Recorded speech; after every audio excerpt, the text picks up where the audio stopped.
कानपुर में करोड़ों की पारिवारिक संपत्ति अब रिश्तों के लिए मुसीबत बन गई है।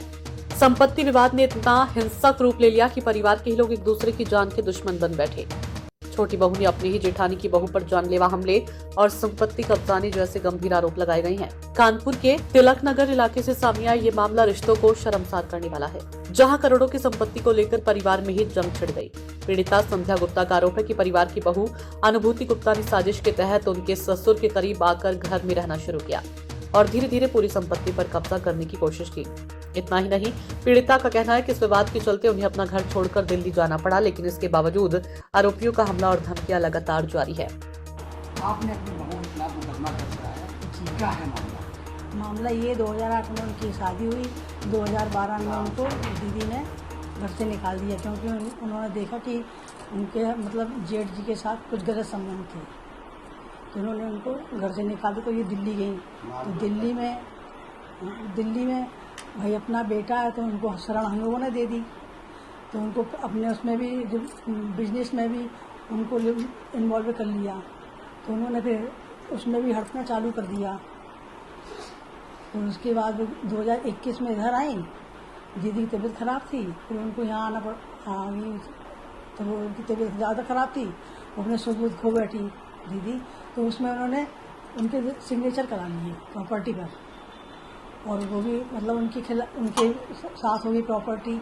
भाई साहब ने भी कर दिया, जेठ जी ने मेरे, और दीदी ने भी कर दिया, और सारी प्रॉपर्टी उन्होंने करा ली। फिर उसके बाद उन लोगों ने मेरे यहाँ आके रूम में चाबी ले ली, मेरे जेठ जी से चाबी ले ली 2020 में, नहीं 20 अप्रैल को 2025 में, पिछले साल।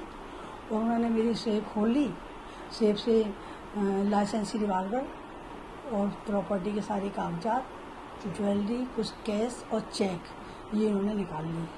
मेरा बेटा यहीं पे था, हम लोग दिल्ली में थे। जब मेरा बेटा यहाँ पर आया तो उसने देखा कि चोरी हो गई है, तो उसने फ़ोन किया हम लोगों को कि पापा घर में चोरी हो गई है। तो चोरी का नाम सुन के सभी लोग हड़बड़ा जाते, तो हम लोग भी हड़बड़ा के 2021 में घर आ गए, यहाँ पे मतलब 21 तारीख को घर आ गए। तो जब देखा तो था ही नहीं यहाँ पे सामान। पुलिस ने मुकदमा दर्ज कर लिया, फिर मुकदमा दर्ज करवाया गया कि मतलब फिर मुकदमा दर्ज कराया, लेकिन मुकदमा दर्ज हुआ तो कोई सुनवाई नहीं हुई। हम लोगों की सुनवाई के लिए जाते रहे, कोई सुनवाई नहीं हुई। पीड़िता का आरोप है कि उनके घर में घुसकर जेवरात और लाइसेंसी पिस्टल तक चोरी कर ली गई और अब उन्होंने इसका विरोध किया तो उनके ऊपर हमला कर दिया। वहीं इस पूरे मामले की शिकायत थाना कोहनार पुलिस कमिश्नर से की गई। पुलिस का कहना है कि तहरीर के आधार पर मामले की जांच की जा रही है। संध्या गुप्ता पत्नी राजकुमार गुप्ता द्वारा थाना कोहना पर एक तहरीर दी गई थी, जिसमें कहा गया कि उनके पारिवारिक सदस्य द्वारा छलपूर्वक संपत्ति हड़प लिया गया है व इनके एक नौकर द्वारा कुछ सामान के घर में चोरी करी गई है। इस संबंध में थाने पर प्रार्थना पत्र के आधार पर मुकदमा लिखा गया है। इसकी जांच प्रचलित है, जांच के आधार पर अगली विधिक कार्रवाई की जाएगी। बताया जा रहा है कि रिवॉल्वर भी उनकी छीन ली गई है और पैसे से उनके बेटे को जान से मारने पड़ती है। हाँ, इस संबंध में जांच चल रही है। विवेचना में जो भी तथ्य सामने आएंगे उसके आधार पर कार्रवाई की जाएगी।